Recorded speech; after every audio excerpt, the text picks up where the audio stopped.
టాలీవుడ్లో సినిమాల మనుగడ గురించి ప్రముఖ నిర్మాత దిల్ రాజు చేసిన వ్యాఖ్యలు ఇప్పుడు నెట్టింట వైరల్ అవుతున్నాయి. సినిమా థియేటర్కు ప్రేక్షకులు రాకుండా తామే చెడగొట్టామని తాజాగా ఆయన కామెంట్ చేశారు. సినిమా బాగున్నా వెంటనే ఓటీటీలోకి సినిమాలు వస్తుండడంతో ప్రేక్షకులు పెద్దగా థియేటర్ వైపు వెళ్లడం మానేశారు అనేది ఈ మధ్య ఎక్కువగా చర్చ జరుగుతోంది.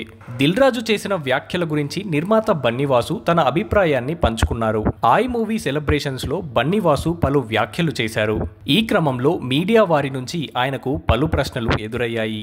ఈ క్రమంలోనే మీరు ఇంట్లో కూర్చోండి, 4 వారాలకే ఓటీటీలో సినిమా విడుదల చేస్తాం అని దిల్ రాజు వ్యాఖ్యానించారు కదా, దీనిపై మీరేమంటారు అని ఒకరు ప్రశ్నించగా బన్నీవాసు ఇలా చెప్పుకొచ్చారు. ఇండస్ట్రీలో ఎవరెన్ని బాధలు పడినా ఏం చేసినా ఐక్యత లేకుంటే ఏమీ చేయలేం. ఈ అంశంపై ఛాంబర్ నుంచి లేదా ఇంకెవరైనా రూల్స్ పెడితే జరిగే పని కాదు. ఎగ్జిబిటర్స్, ప్రొడ్యూసర్స్ అందరూ కలిసికట్టుగా కూర్చొని చర్చించాలి. బాలీవుడ్లో 8 వారాల కన్నా ముందే సినిమా ఓటీటీలోకి విడుదల చేస్తే థియేటర్లు ఇవ్వమని షరతులు పెట్టారు. అలాంటి నిర్ణయాలు ఇక్కడ కూడా తీసుకుంటే సరిపోతుంది అని ఆయన అన్నారు. ప్రేక్షకులు థియేటర్కి రావాలంటే తప్పకుండా ఏదైనా సందర్భం ఉండాలని బన్నీవాసు అన్నారు.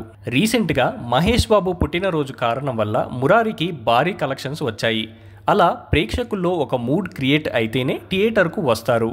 తమ ఐ మూవీకి భారీగా పబ్లిసిటీ చేసినప్పటికీ సాధారణ రోజుల్లో విడుదల చేసుంటే ఉపయోగం ఉండేది కాదు.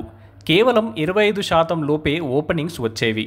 కానీ ఆగస్టు 15 నుంచి వరుస సెలవులు ఉండడం వల్ల సినిమాకు అడ్వాంటేజ్ దక్కింది. అందుకే ఐ సినిమాకు 45% ఓపెనింగ్స్ జరిగిందని బన్నీవాసు పేర్కొన్నారు.